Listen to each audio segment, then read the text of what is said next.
Good evening, everybody. I think we've allowed our academic 5 minutes and we can get started. If you will settle down. I know it's been a long day and it's a cold evening, so it's wonderful to see you all here this evening and to welcome our guest, Ambassador Veronika Wand-Danielsson, who is Swedish ambassador in Berlin. I think it's a real treat for us that Veronika has been ready to come down and be in Bologna for less than 24 hours so that we can share our thoughts this evening. Thank you so much for joining us. Veronika was here 3 years ago in the immediate post-COVID visit when she talked to us about feminist foreign policy. That's not over these days. There have been certain political changes meanwhile. But today, she's going to discuss with us another subject that is on everybody's agenda. I mean, since we agreed to the topic for the discussion this evening, there have been these incidents with these cables cut twice in one day. It could hardly have been an accident. There are just so many dimensions for security.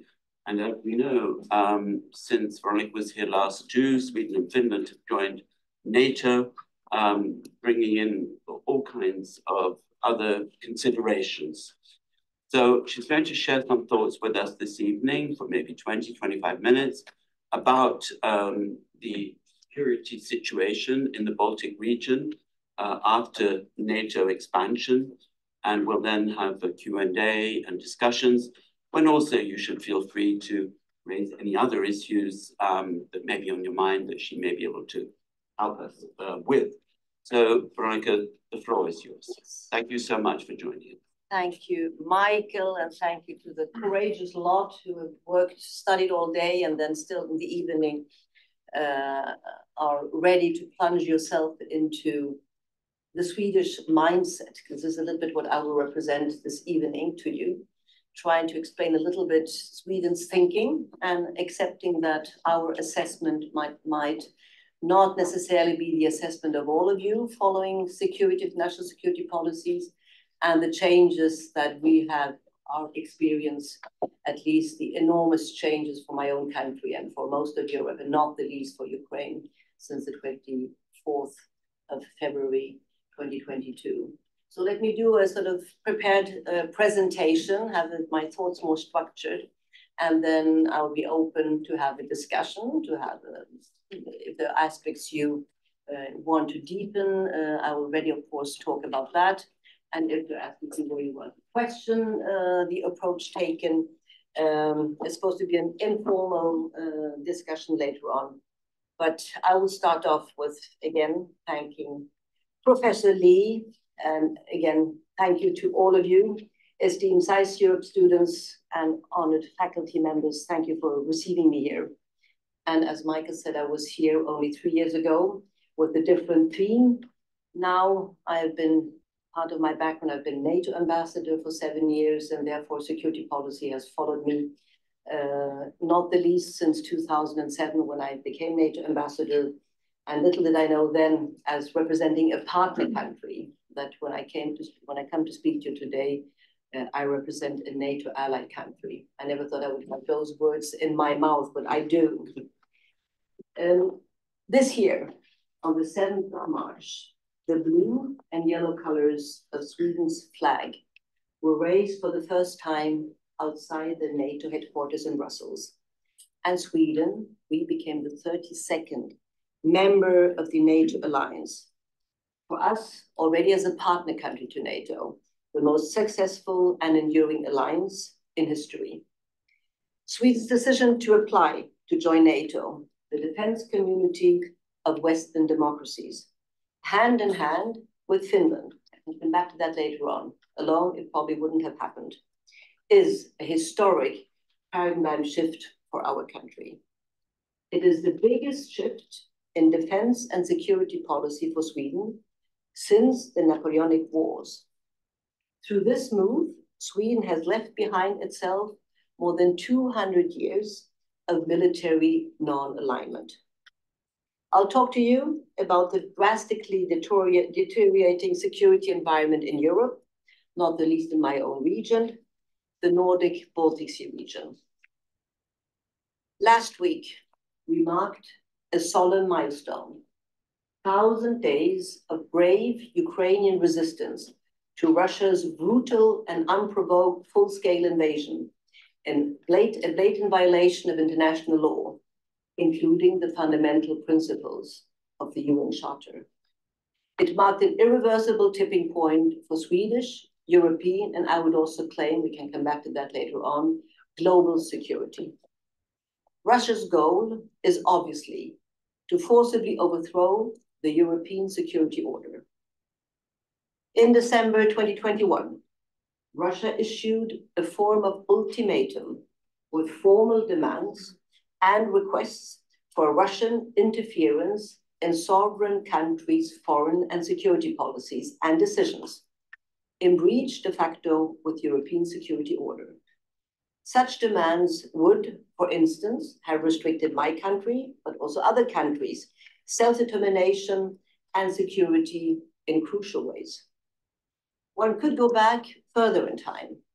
Already in 2005, Putin called the collapse of the Soviet Union the greatest geopolitical catastrophe of the century.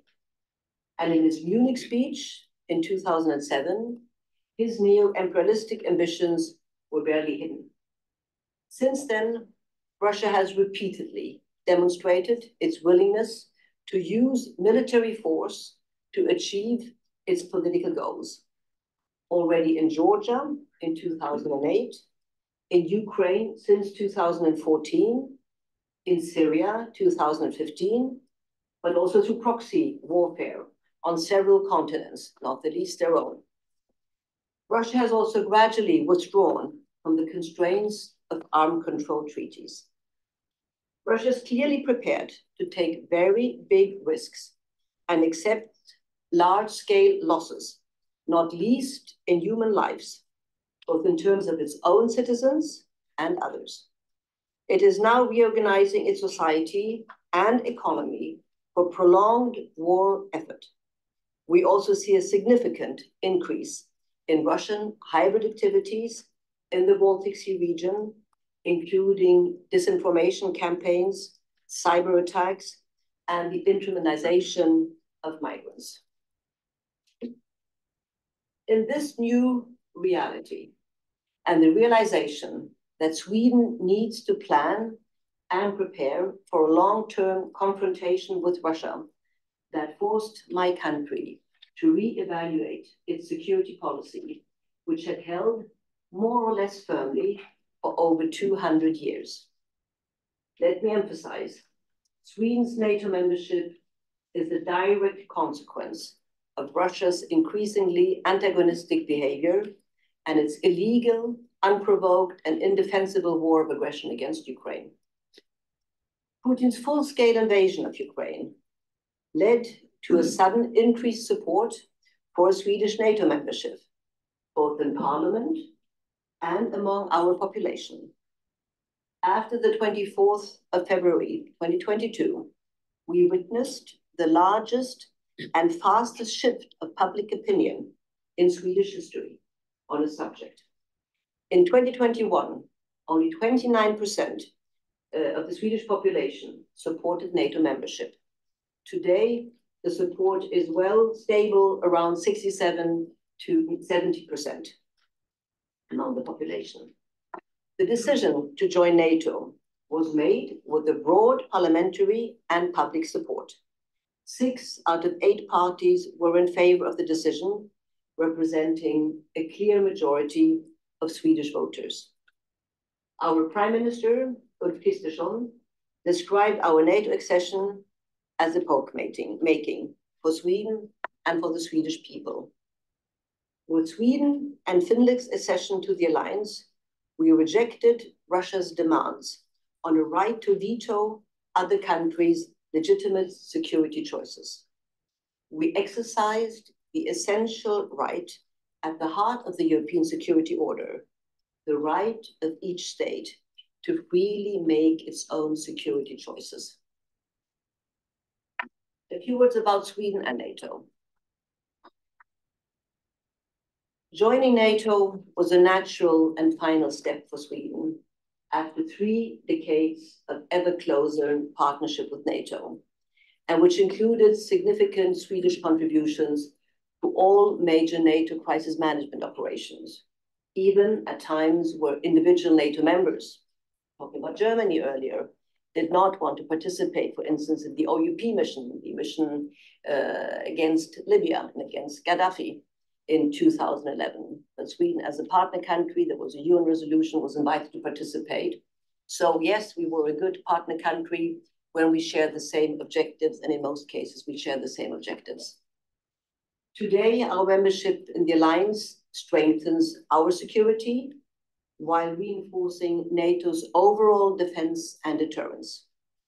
Sweden is fully committed to doing its part in contributing to the protection of the common security of the alliance within the framework of NATO's 360-degree perspective, meaning that NATO must be able to address threats from all directions, all geographical directions, one for all for one, and we understand this.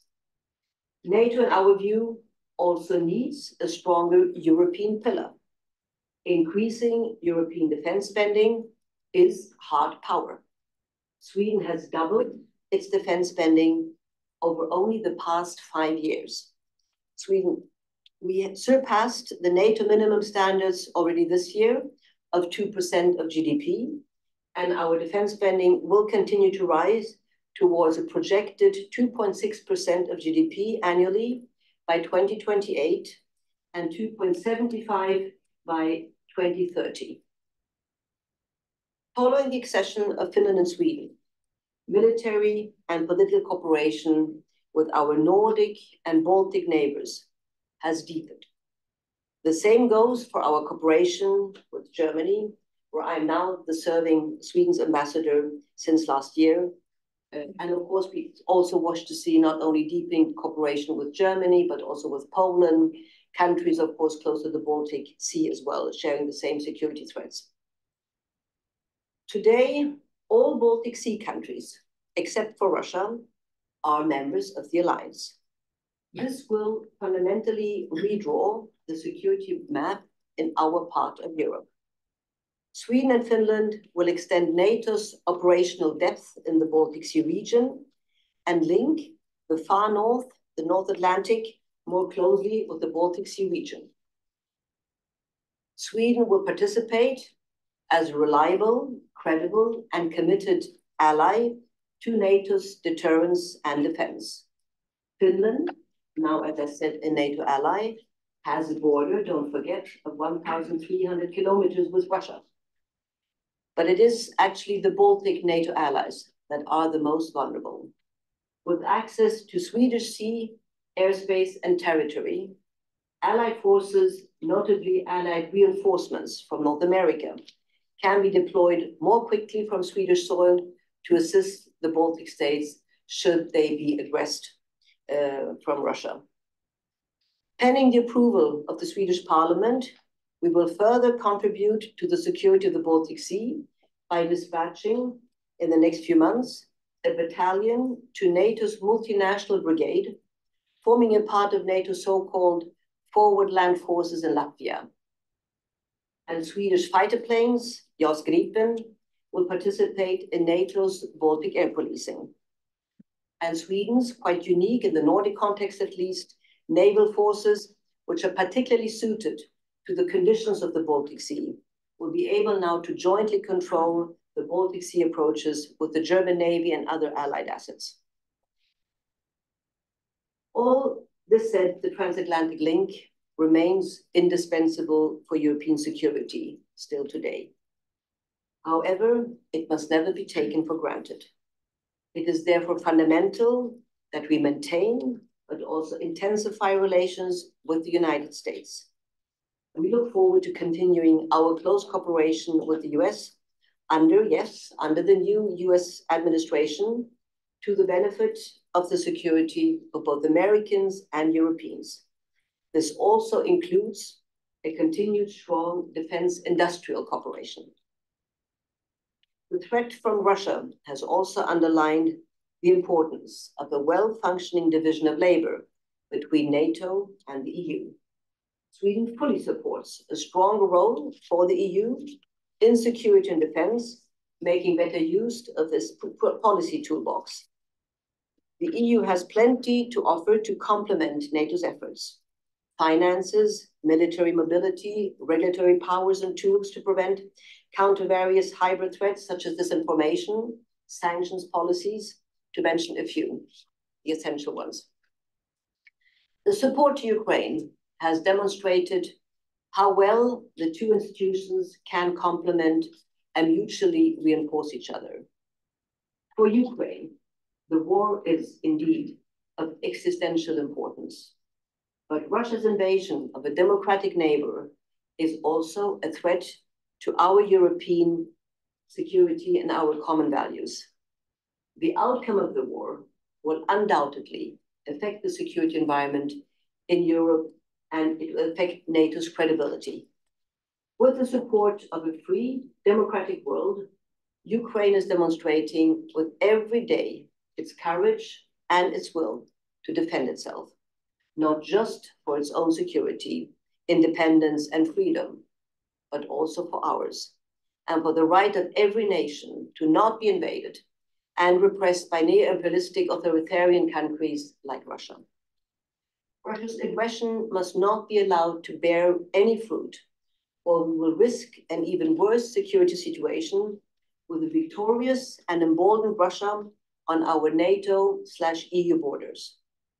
Russia will continue to constitute the most significant and direct military threat to the alliance for the foreseeable future. If Russia were to succeed in using military force to shift borders in Europe, it would have broader ramification also for global security. In other words, if Putin wins, we all lose. Fundamentally, in relation to Russia, our security must therefore be safeguarded from a position of strength, military, political, and economic. Strong, predictable, and sustained support for Ukraine is not only morally right, it is also our best chance to influence Russia's behavior. Sweden's support to Ukraine is unwavering, and it will remain our main foreign policy priority for the foreseeable future. Collectively, the Nordic Baltic countries are the second largest provider of military support to Ukraine after the US. The Nordic countries alone have invested over 20 billion euros in military, financial, and humanitarian support for Ukraine, Sweden standing for a quarter of the total. Together with the EU, Sweden has also adopted macroeconomic support and several sanctions packages against Russia. We must therefore do everything we can to increase military support to Ukraine, to enable Ukraine to deter future Russian aggression, and there at the same time accelerate Ukraine's NATO accession. Together with the other Nordics, we support Ukraine's President Zelensky's victory plan, and we are working together to support him in his implementation of the plan. Sweden has not expressed any restrictions regarding Ukrainian use of Swedish military equipment, mentioning that, this is also an issue of debate, other than usage in accordance with international law. Any steps with further strengthen Ukraine's ability to defend itself against the Russian war of aggression are welcome. So we will continue to support Ukraine for as long as it takes. At the Washington summit, allies agreed that Ukraine's future is in the EU and in NATO in particular, since this was a Washington NATO summit.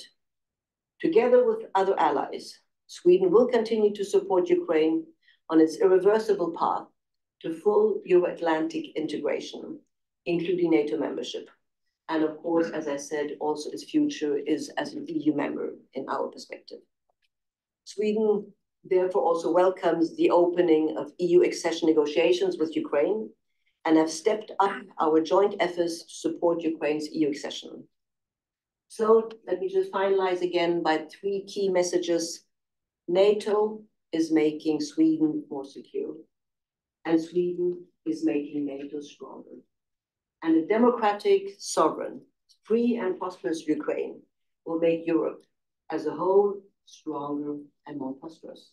Thank you for listening to me.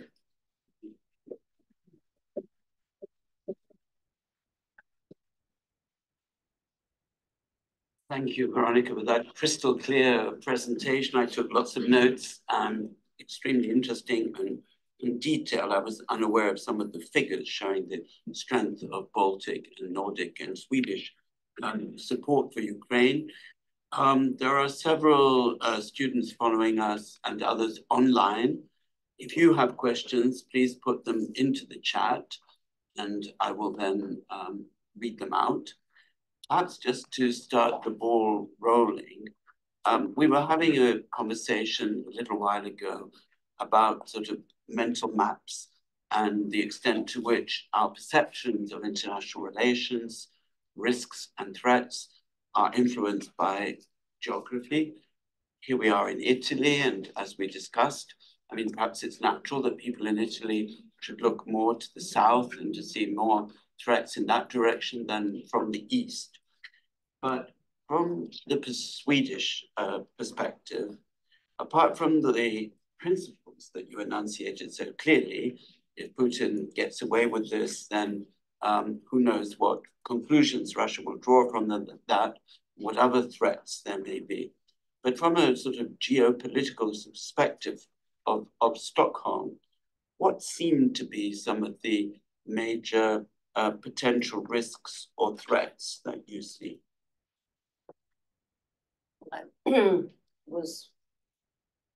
I tried to make this clear. It has changed so dramatically, the security environment for Europe as a whole, for NATO as an alliance. If we accept that a country uses military force to change borders and gets away with that behavior, this is a threat to every country in the world, at least every country sitting in the United Nations. I sat in Stockholm. I was in Stockholm, head of the Europe and North America department when the war started. Yeah, well, basically, if I'm really honest, the war, in our view, started already with the invasion of and annexation of Crimea in 2014. But now, when you'd see in the past few months the mobilization of Russian forces around the Ukrainian border, and unfortunately, many European intelligence services and capitals, Berlin or Paris, which we of course watched closely, but not even the Swedish intelligence services thought that they would go over the border. It was part of their sort of showing their muscles. And then they did. And the war, the armed aggression and the invasion of Ukraine, the full invasion, and sort of not even sort of doing it in a hiding, but it was sort of so obvious. That became all of a sudden the moment of truth for Sweden, but we also expected a moment of truth for the whole alliance, the whole, and all of European countries, but not only European countries, but for the alliance as a whole, and for the world as a whole. Russia is a permanent member of the Security Council, bound to uphold peace in this world. And to have one leader all of a sudden wanting to change borders, going back to a different perspective of history. I mean, if Europe started this opening up chapters, we were united, Sweden and Finland were one country. And after a war with Russia, Sweden lost Finland. If all of a sudden claims came and said, well, we now have to go back to a period where we were united with Finland in the north, and let's just now military force change borders. This is extremely dangerous for the world as a whole. Now the alliance consists of members of the alliance. They have, as I said, one for every one country for every, all for one and one for all. I think whether you sit in Bologna, excellent scholars of SAIS at SAIS, Johns Hopkins University, and therefore in Italy, as you said, or whether you sit in Cyprus, or whether you sit in Turkey, or whether you are a Baltic Sea state, small and perhaps more vulnerable, we all have to stand up for each other, not because this is a threat to one country, but it's a threat to our democratic system. It's a threat to the security order, which we have upheld basically since the Second World War, and which has served us well. If we say, you can say, who's Sweden to judge that NATO is the fantastic alliance, we were not even member before 7th of March this year. But we have, of course, worked closely with NATO. We have seen that NATO kept peace among NATO members since it was established. So if it was established to keep peace among its members, and God knows it was sometimes close. I was NATO ambassador for 7 years, although the focus during my years at NATO were international crisis management operations, from Kosovo, KFOR to the ISAF mission. I was very much involved in the Swedish contributions to Afghanistan, support to Afghanistan, and that were perhaps not the most glorious days of NATO's history, but it wasn't only a question for NATO. But the focus was on those operations. But the key purpose of NATO was to keep peace among the NATO allies, and that there it has succeeded. And knowing from certain NATO countries like Turkey and Greece, would sometimes even admit and said, had it not been for NATO in certain key moments getting involved and calming down when military feelings were going high, the situation might have looked different. We had the war in the Balkans. I was at that point at the EU, worked in Brussels and the European Commission. NATO, KFOR, or the ISAF mission in Bosnia did play a calming effect. And then, of course, certain mistakes would have been done. But all this to say, we have to uphold peace, and we cannot allow that one country behaves, that one country aggresses another country as Russia does today. And therefore, it's a concern of all to be supportive of the country that is being aggressed, because it might very well, otherwise very well, another country might be aggressed in a few years' time again. Thank you. Rector de Hoos.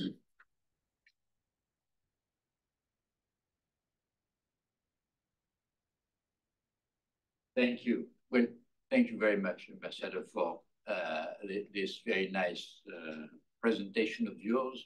I want to say I've been very impressed by your firmness and determination. But it invites a question, which is, it's difficult to overestimate the importance of the shift represented by Sweden's decision to join NATO. In Sweden, when I was younger, Sweden was known for other things. Even younger, was known for other things in terms of its foreign policy stance. It was known for its commitment to development policy, peacekeeping, human rights, and the music was very different, therefore.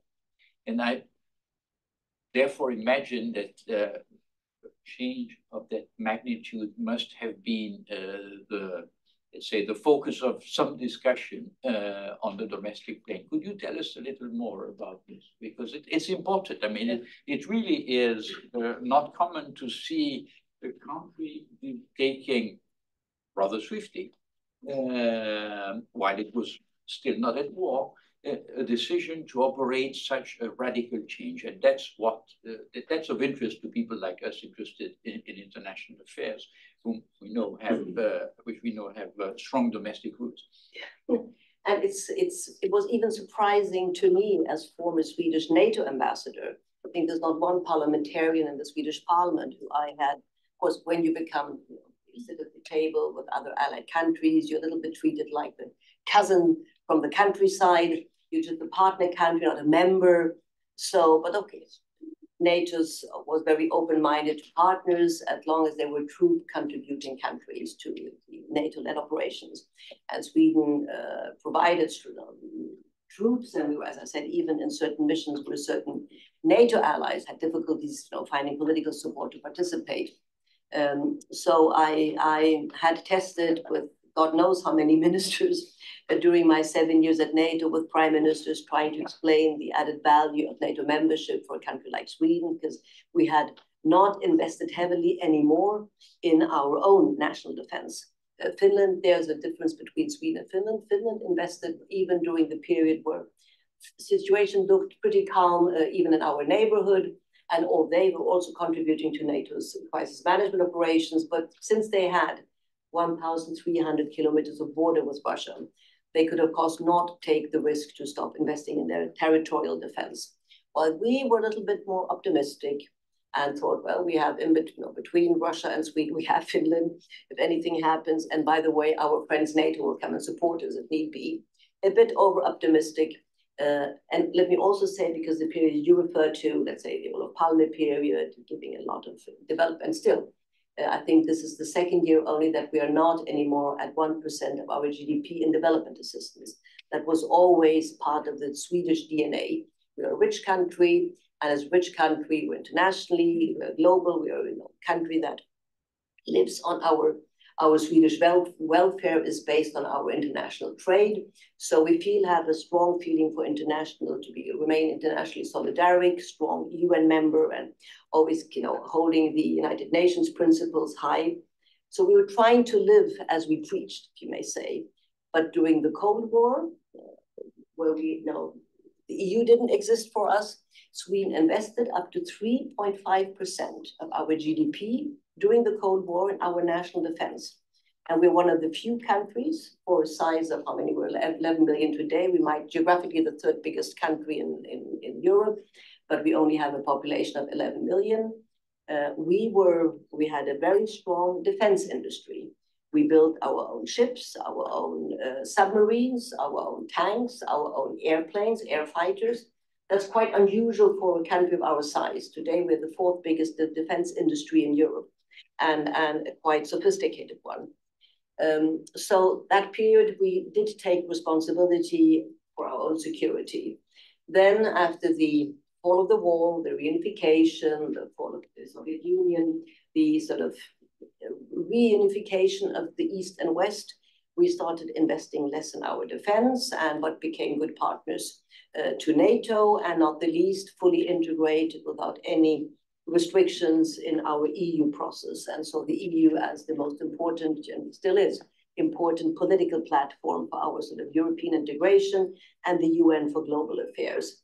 And NATO was, I think, the past sort of 10, 15 years, 15, 20 years, actually, NATO's main role was as an international crisis management organization, taking on all these big missions, as I said, from Bosnia, Kosovo, KFOR, Afghanistan, and then Libya in between.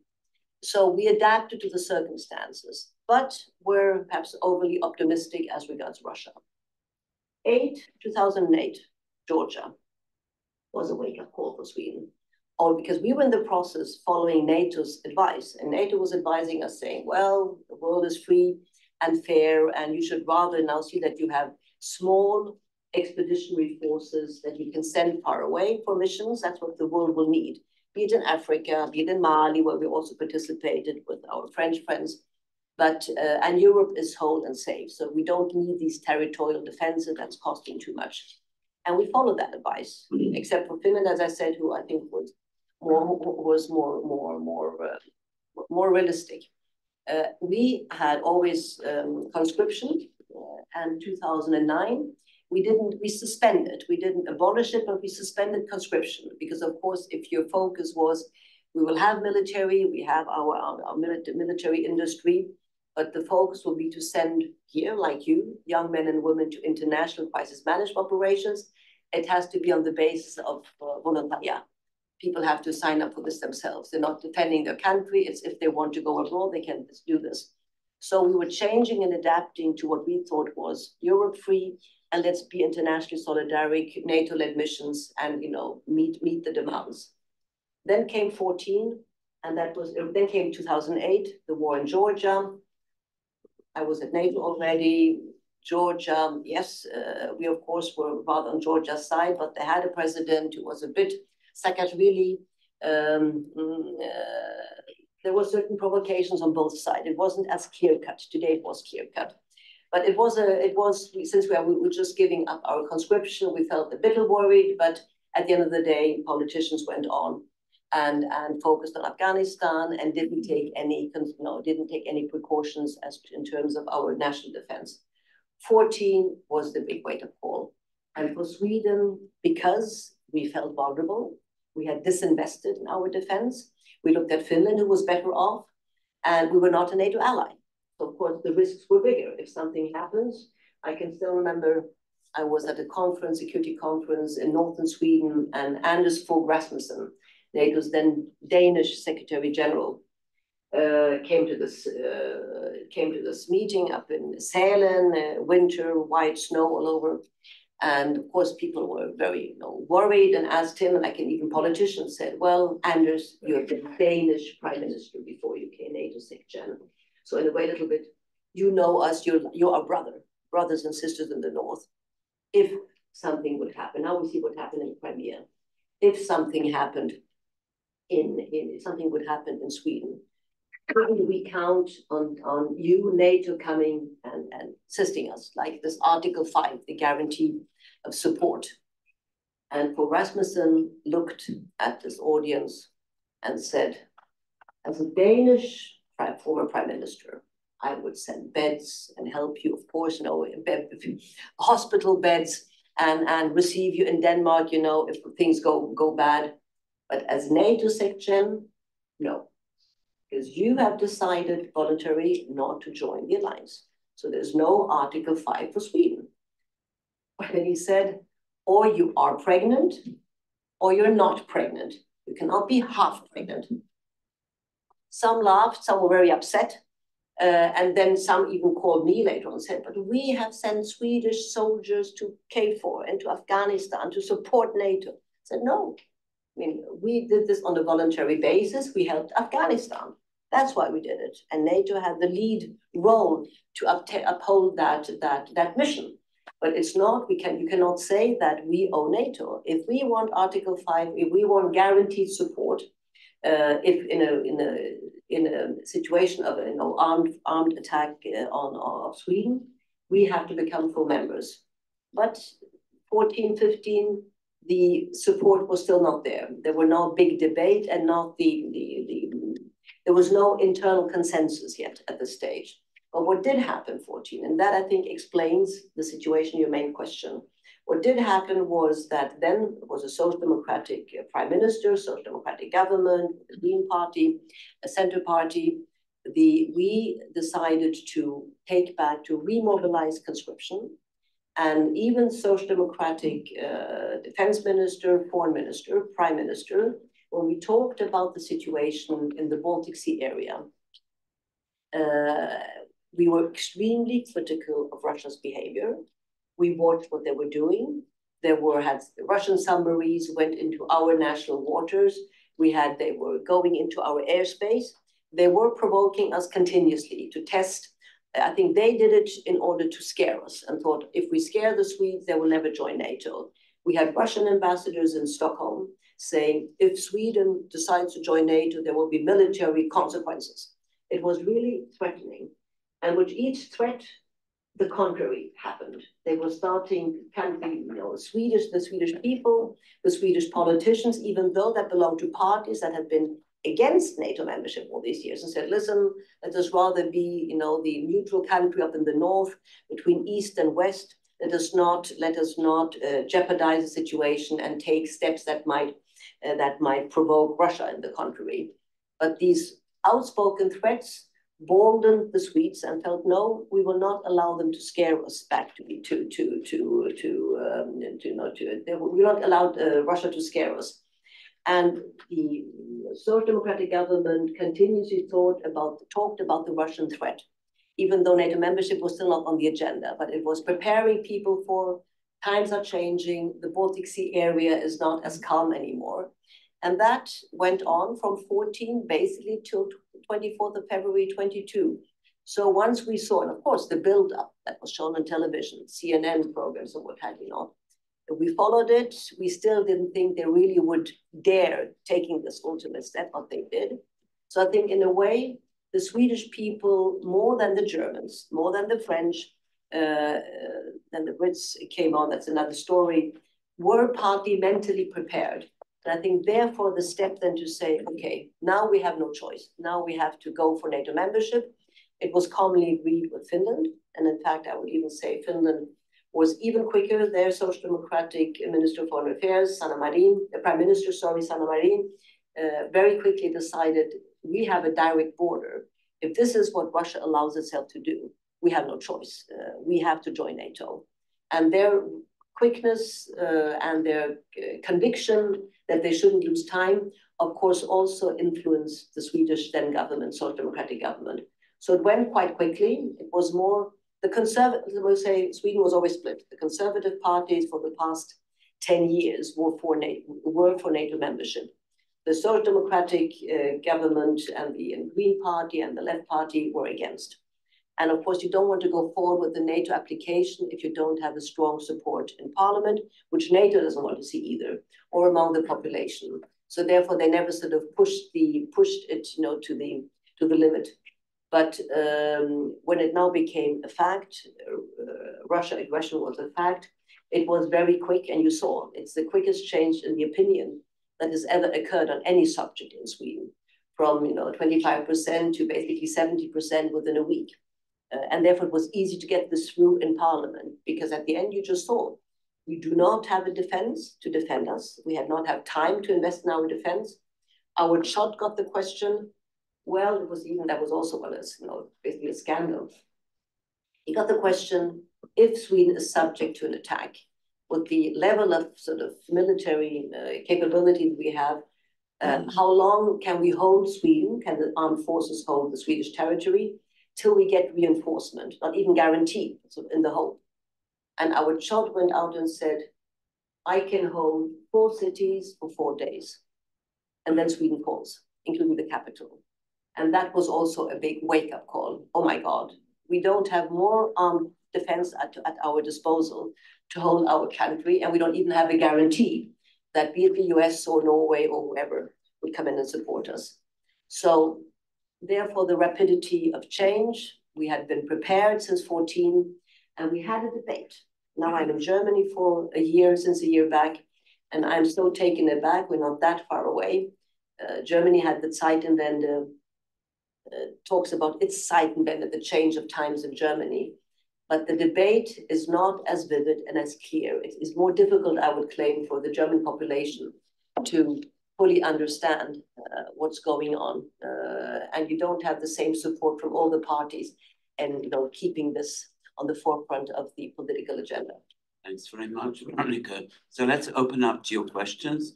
Please introduce yourself briefly, and let's begin here in the front, if you would, Eleonora.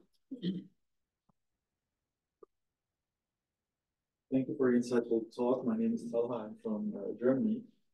And I should be careful. And I understand that you will be very diplomatic about this, but I still want to ask. I have 2 questions. As an ambassador to Berlin, and with snap elections coming up in February, who would I vote for? which government policy changes regarding foreign policy do you anticipate or would welcome as Sweden? And my second question, having blocked Sweden's accession to NATO for a while, how do you view, as former NATO ambassador, Ankara's role in the alliance? Yeah. Let's start with the second. And having met Friedrich Merz not long ago, this is the same approach that I basically reflected in my introduction. We wish Germany to have a leading role in the support, military and financial, to Ukraine. We do not want to see any restrictions, because we don't have the restrictions, because Ukraine needs all the weaponry they can get. They have to be able to defend themselves. Only, even in taking out Russian military targets.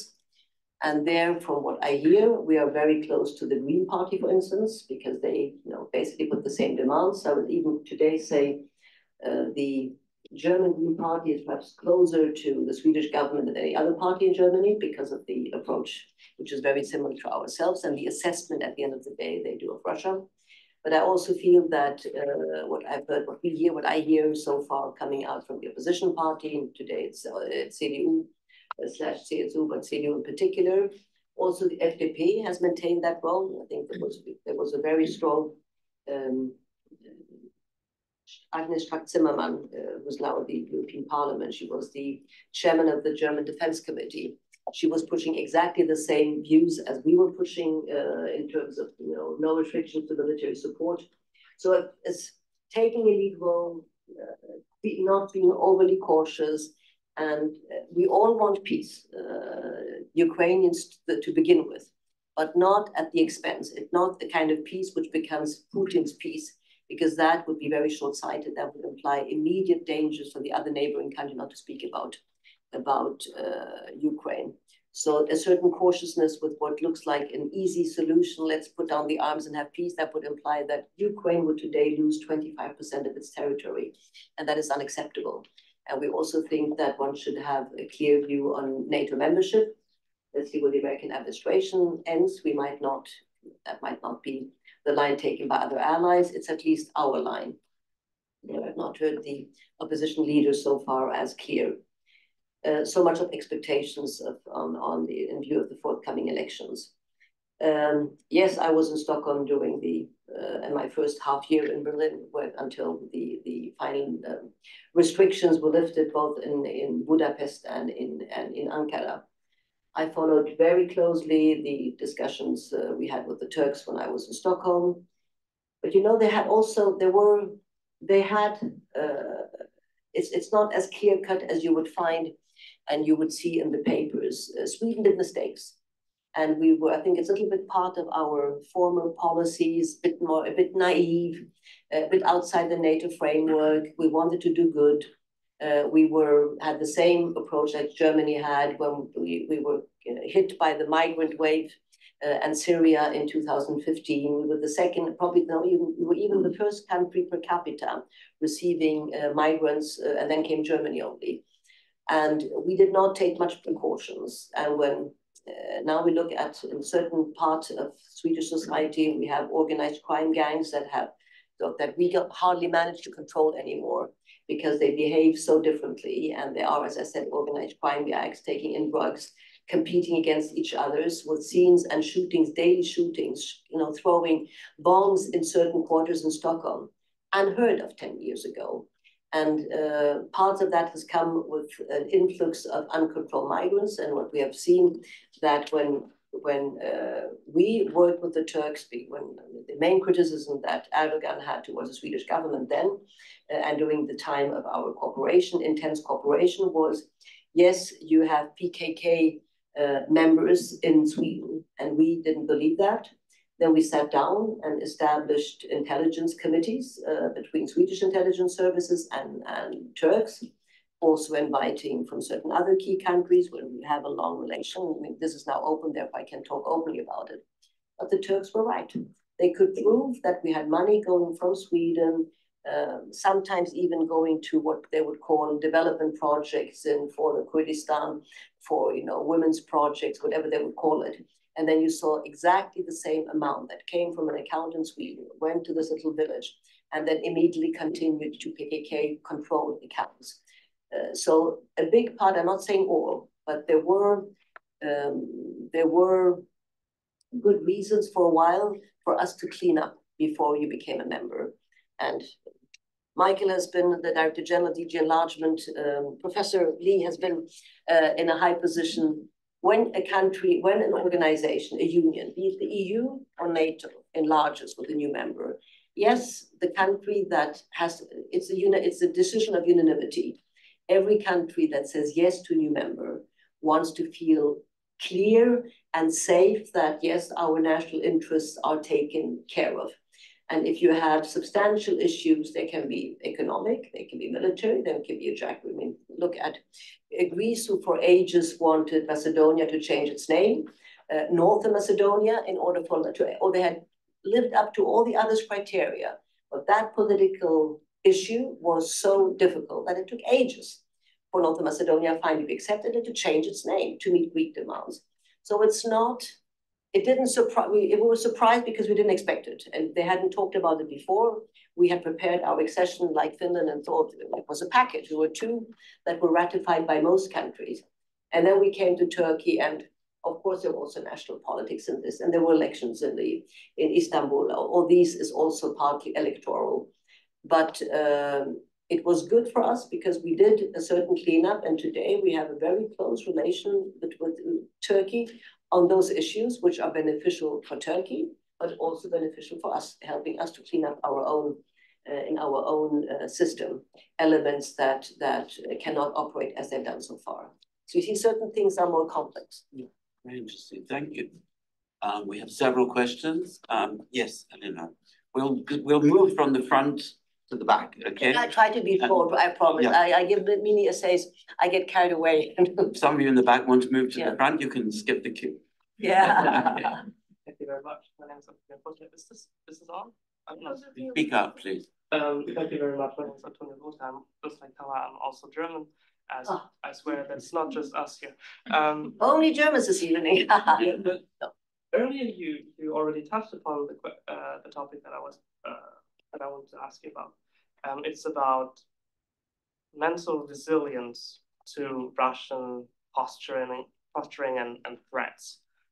And Sweden and Finland especially have done a remarkable job of staying against it and sticking to their line, which I think is laudable.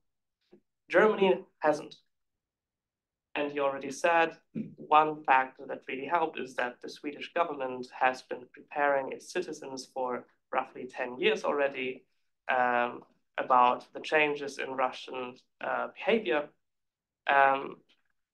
But what else has Sweden done to help its population to get to the point that they see a Russian threat and don't have the first reflex being covering and hiding from it? It's to be great because they're Yeah. As I said, we have talked about the Russian threat. We have covered it. Journalists are extremely well aware. We now also have what we call a national defense concept, a total defense concept. And I know the word total is not always appreciated in certain countries, totale Verteidigung, but it is. It's a civil strengthening the civil resilience. And that is also the first little booklet came out 4 or 5 years ago. It has just been renewed, updated, which has gone out to all the households. I just had the Minister of Civilian Defense. We have that creation. We had a Minister of Defense, and the same Ministry of Defense, we now have for military affairs, and we have a Minister for Civilian Affairs. And that implies that if, for instance, now, looking at the subject this in the BBC this evening, there might be a major cyber attack on towards British structures, infrastructure, institutions, banking systems, we don't know. But we have to be prepared if that happens. So preparing the citizens that this can be extremely disruptive. It could even be an Article 5 scenario. As part of NATO strategic concept, which is like NATO's Lisbon Treaty, is that these gray zones, major using a civilian capability to destabilize a country can be seen as a national threat as well. But this also implies that people have to know how to behave, how to act. What do I do? Who do I address myself to? How will the water system function? Should children go to school or not? All these sort of different scenarios are explained in this little booklet, and we're making basically disregarding where you work, if you are in the private sector, if you're in the university system, or if you are in the public sector. Every head of the company now has to have a crisis management plan. If the war comes, the little booklet is called "If the War Comes." That was much debated. Isn't this scaring people? Isn't it exaggerating? And I just listened to the minister in Berlin Security Conference. So we were there together, and he's very. It is a bit. Even for me, it's a bit terrifying because he's so calm and says that it's worse if the crisis comes and people panic because they're not prepared. So these are scenarios that we have to start getting acquainted to. Things have changed dramatically. You have to wake up. We still live a little bit in this feeling, and that can perhaps disturb me most in Berlin, because look at the map. Berlin is a couple of hours from Poland, which is the neighbor country to Ukraine. The closeness, and when people think that they can go on with their lives as if nothing had happened, there is a war going on, and we have an actor that shows no respect for any international rule, for any international law, and therefore countries have the responsibility to inform their population and to prepare them for a crisis. It doesn't have to be a conventional, tanks rolling in over the border, but all these other aspects, as you were saying initially, cutting the cables, and you can cut off half of the Nordic countries by cutting the substantial cables. And our country is we have 6G, 5 and 6G rolled out. We are an extremely digital and connected country, and that's been part of our added values. We get our forces, and this is what we sell. Ericsson is a Swedish company, and Nokia, but it's also now a weakness because we're so extremely dependent. Starting with myself and my iPhone, by the way. So I think, but this booklet has been, to answer your question, has been part of it. Came out a few years ago to change people's perceptions and to feel that this is nothing that is totally, off it. It is possible that a crisis will hit me, and you start thinking differently, and you start looking at who your friends are. And I must also add, because you're young, you're students. When we talk about disinformation, we start in kindergarten already now with learning, because everybody has an iPhone in Sweden, basically, and you start at a very early age.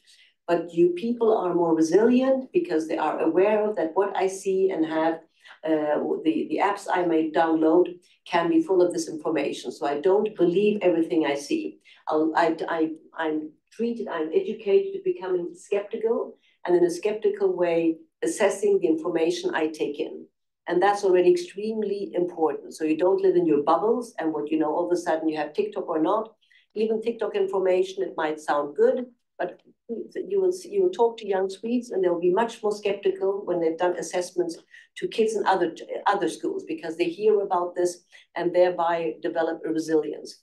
And that is important to be able to make your own choices. Yes, sorry. Thank you. Let's take a couple of questions. Yeah, I can take several. Maybe I'll answer some of them. Eleanor, we're going to move progressively backward to the second row and third. We'll do second row and third row. Yeah, I can actually, let me take a few, because sometimes I will answer. Is that a good idea? Yeah, we'll take a couple, please. Hi, my name is Sarah. I'm from Austria. Thank you for being here with us today. I think we all really appreciate your insights. My question is about feminist foreign policy, which you already mentioned in the beginning. That's fine, that's fine. I am very interested in feminist foreign policy, but I sometimes struggle to what extent it is compatible with the current geopolitical reality that we see. And so my question would be, to what extent you think they are compatible, if they are compatible at all, or if you think that feminist foreign policy is just kind of a misconception of privileged countries that are living in peacetime, and to what extent the Swedish position changed. Okay, let's go to the third row. I think there were one or two. Yes. Hi, thank you so much for being here and having these discussions with us. My name is Astrid. I'm also from Sweden. Sweden? Yeah. We take it in Swedish then. So as you said, security in the Baltic Sea region is not only about military measures. This is very much related to your previous question. And in Sweden, the last couple of years, we've had important discussions on developing a totalförsvar or total defense. So I just wonder, how can Sweden and its neighbors collaborate on energy security, cybersecurity, and economic stability as important parts of regional security? Okay. Right, we'll come to the next row in a couple of minutes. So briefly, is the feminist foreign policy compatible with recent developments, energy security, cybersecurity, and cooperation with neighbors in those areas? Yeah, energy, cyber, I partly addressed already. It's a very good question, and it was in fact a big outcry in our Ministry of Foreign Affairs when the present government took office 2 years ago. The previous government was the government that had launched, and we had the then Prime Minister, which was my talk here 3 years ago. He was he was Prime Minister of a feminist foreign government, feminist government, sorry, but. the answer given, yes, we had a whole unit. We still have 2 persons doing that full time. So it's not that it's not important anymore. But I think it is, or that it's off the agenda. It is definitely still part of our DNA. It's at the end of the day, it's about respecting equal opportunity, supporting, let's say, 50% of the population whose voice is not always heard in certain countries. We have tried to become, we were trying to be a bit of a model country to show, listen, this is part of our growth, is because we have women in the workforce and women's equal rights and equal pay, etc., etc. That whole agenda has been important for our development, and therefore this also was an important key element, key policy when supporting and talking with other countries. I think now it is not that it's not important, but at the end you have to focus on certain key issues.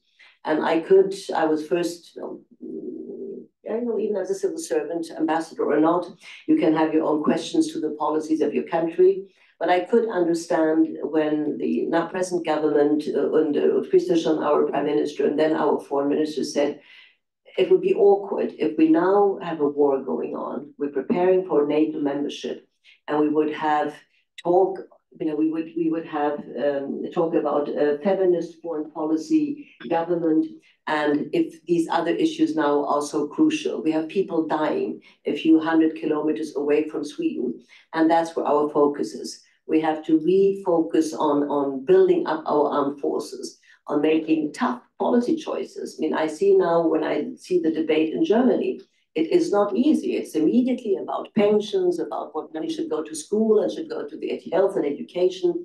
And you need the support of the people to make those hard choices. So it was in order not to distract attention from where these key policy choices now have to happen.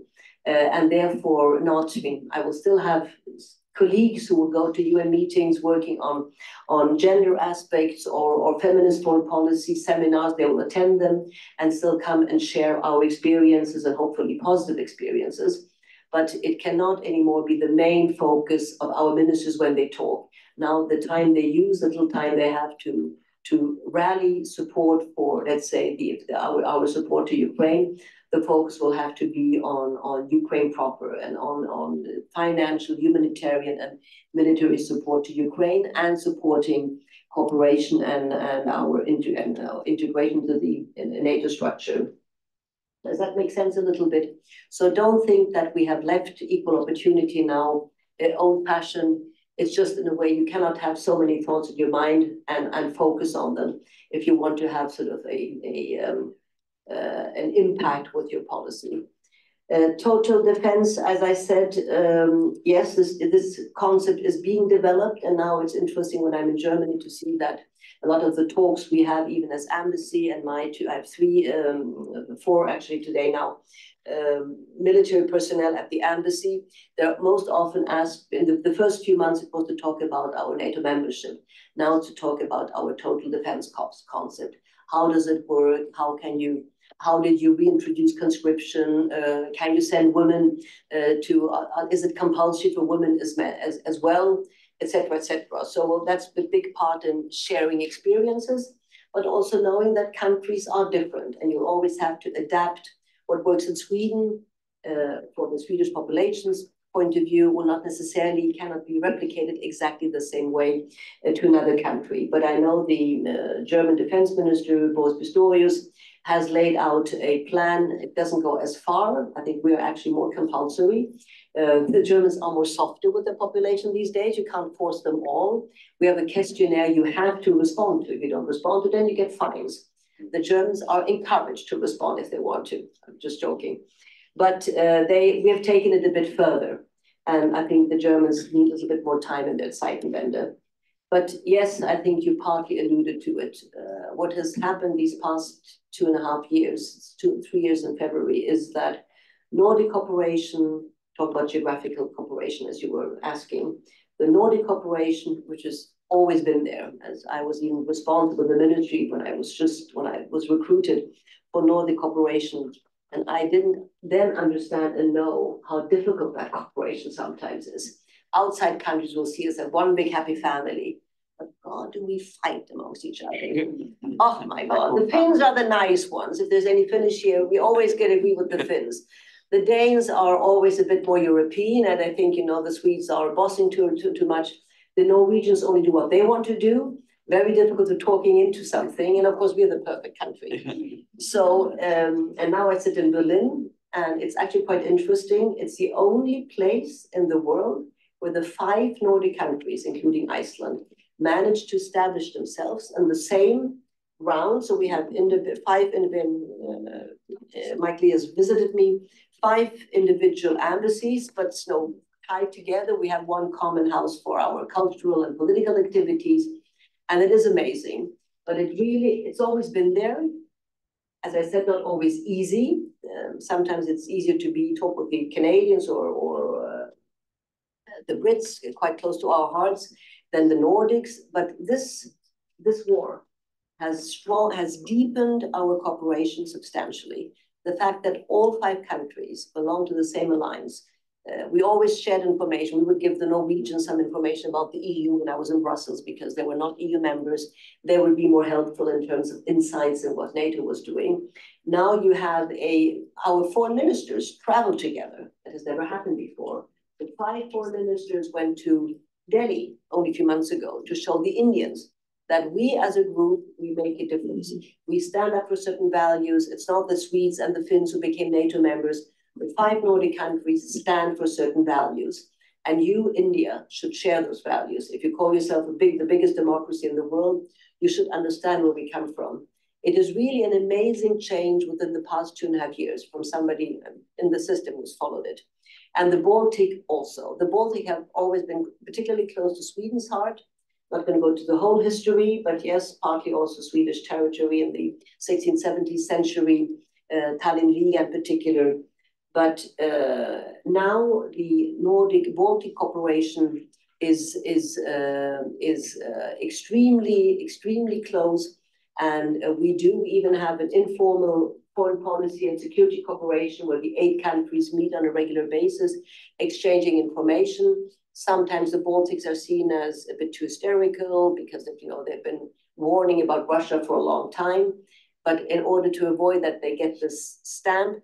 We meet together. We wrote an article together the other day in German papers to give them the support and say the main assessment they made years ago already stands and holds. We just didn't listen to them. So yes, it has had, and this of course then also implies that on economic terms, yes, economic cooperation is increasing. Energy, very difficult because we have to see where Germany lands. That's our biggest challenge right now. The whole change of German energy policy, where they had to cut the import of gas and oil from Russia and now trying to sort of muddle through, is for us the biggest challenge right now. And I would also, at the final point, all our 8 countries have Germany as the biggest market, import market, export market. And when Germany now is basically in recession, this has a direct impact on our country's economies, which of course we follow with worry, and we hope that Germany, this and the next government, will pull through with the economic reforms that are part of their program, but it does seem to take time. And of course now distracted by the war and making tough priorities, it's not easy for the German government. Thank you, Veronika. Yes, let's take another couple of questions, please. Thank you so much for being here. My name is Simon Kasper from Denmark. You have to give me the nationality next time. I'm used to being honest. Yeah, no, I really appreciate your comments. And a little bit going off what you were just speaking about. So from the other side of, in the Baltic, in Denmark, it's always seen as the US was really the most important partner, also reflected in a way in a certain amount of implicit buying of military equipment and always ensuring, that you have the Americans on your side, while as you described, Sweden has had sort of an opposite approach of having a more independent industry also and being standing on its own militarily. I'm just wondering if you could say a little bit about how you view the coming relationship with the US for Sweden now with Donald Trump's election, and also if you see any forthcoming changes in sort of your military industry strategy, especially now that we have a lot of discussion at the European level about a strong European military sector. You spoke about the European pillar NATO. So yeah, I just want to hear your thoughts. I still remember there was this whole case when the Gripens were being sold to Norway and the Americans didn't want to give the radars, which was leaked later. So, you know, there's always been contention there about, yeah, and I wonder how Trump will feel, because he wants everyone to spend more money, but I think he also would like to some of that to be spent in the US. So anyway, thank you. And the final question in the back row. Hi. You talked a lot about Ukraine in the beginning of the talk, and I wanted to ask you a question. Introduce yourself briefly. Oh yeah, sorry. I'm Zach. I'm from the US, so nothing interesting. Hi, Zach. Nice to meet you. Yeah, so turning to the Bucharest summit of 2008, I'm wondering if you think that in hindsight, knowing now what we know about Russia's intentions with Ukraine, if it would have been smarter to not just simply say, you know, we're going to give Georgia and Ukraine membership action plans in the future, but if it would have been smarter to give them membership action plans in 2008, at that time right before the Russian invasion of Georgia, or if there was a different stance that should have been taken instead. Good, thank you. US capability, military cooperation, Gripen, yes. Let me give you an example. We have our fighter jets. We're very proud of them. Going to be selling them further to Brazil, maybe Colombia, and it's part of the European. As I said, we will participate in the NATO air policing mission over the Baltic states. 50% of JAS Gripen is US technology.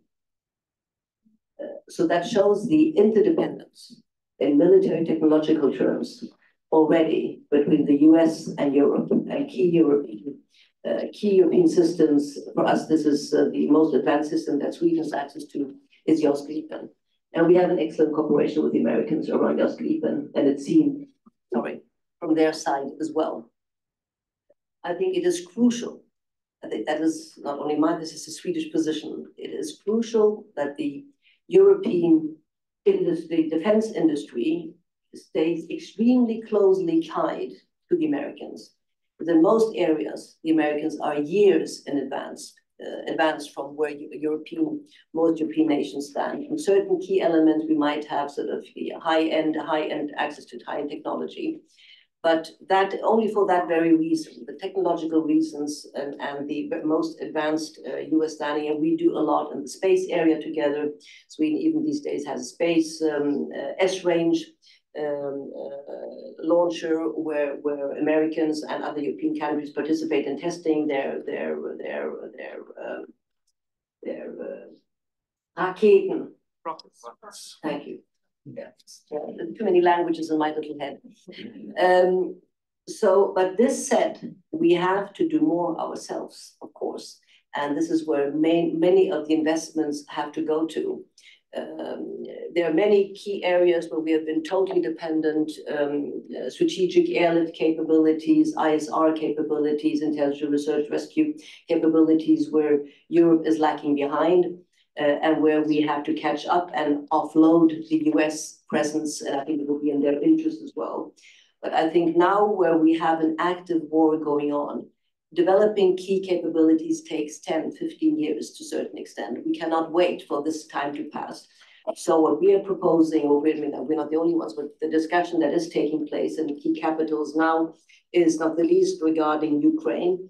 We buy as much as possible from the Americans. They have much more. I mean, most European countries, at least my country now, cannot give much more. We have given 20% of our own arsenal while we're trying to build up our own defense. And since the situation is so dangerous, what we have now we need to keep. We've had this discussion with our chief of defense. He was in Berlin only a week ago, and I still belong to those who claim that we have 4 Patriots just as air defense systems. Could we not give 2 more to Ukraine?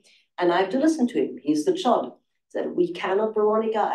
My main responsibility is to protect Sweden. We are buying in new Patriots from the Americans. We'll be developing some Europeans.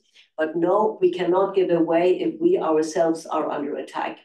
And that's the kind of discussion many capitals have not invested in armed forces. Not all, even France has limitations of how far they can go.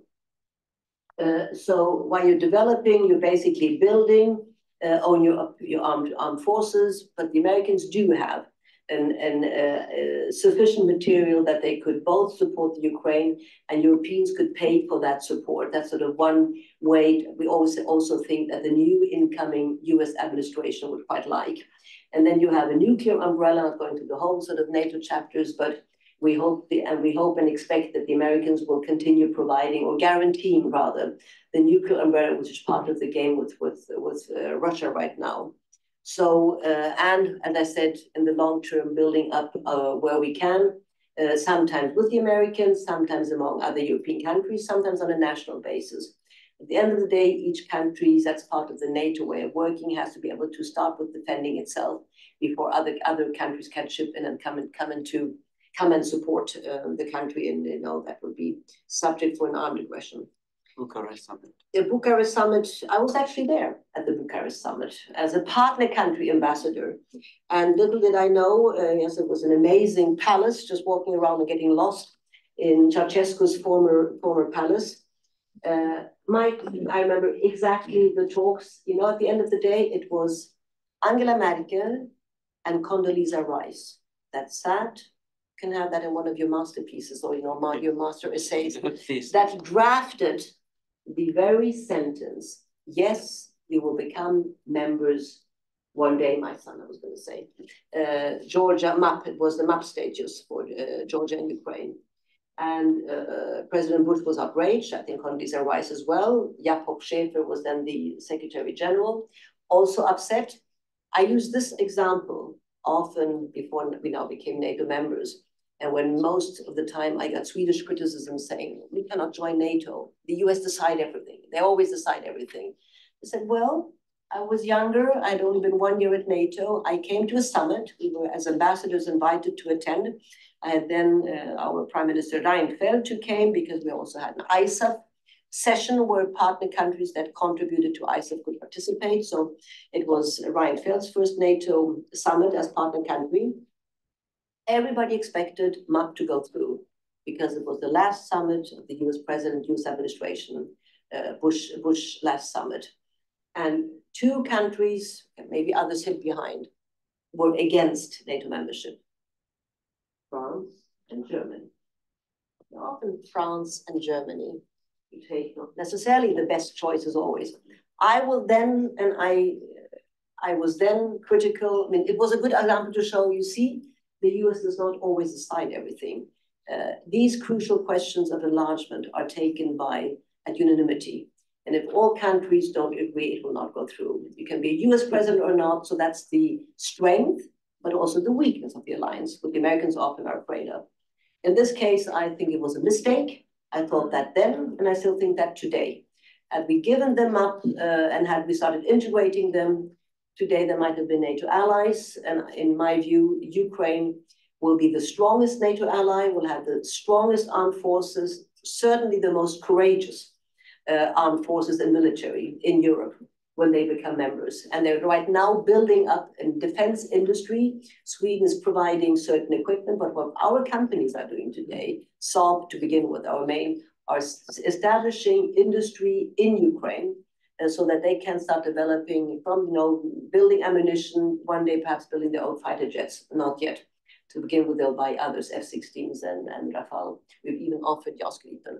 But it's a totally different mindset. But for the historians, for you guys in a few years to write about and analyze. But we've seen where we stand today. It was not helpful. And some have read or listened to interviews with the leading person from Angela Merkel then and her view. Read her book and say what you think about it, where she goes back in time and makes her own assessment of these past, at least since 14, the past, her chancellor site. No regrets. The very last word. I just wanted to point out, it comes out tomorrow, the Angela Merkel's assessment, and there's a chapter on why she still thinks she's right. About everything. Yeah, but it is about Russian troops in Crimea, and it's about conflict not within NATO. And Sarkozy supported her, whether she's right or wrong. But it's important at least to say these were the justifications. She might have had different views about buffer zones and so on. She also talks in the memoirs about Putin would have not tolerated this. So she goes back and says there were a concrete issue and there was an issue about perception, and she still defends her position. I'm not saying she's right or wrong, but in order to complete the picture, read it tomorrow, it's out, which have some of the things. We can get her down to Bologna next year. You should.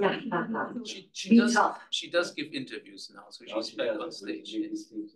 Veronika, thank you so much for being so forthcoming, being so generous. Veronika has come especially to see you less than 20 hours in Bologna from her busy job It's nice to get out of Berlin sometimes. So we're extremely grateful. It's a bit cold here, I find. It was warmer when I left this morning. Thank you. Thank you.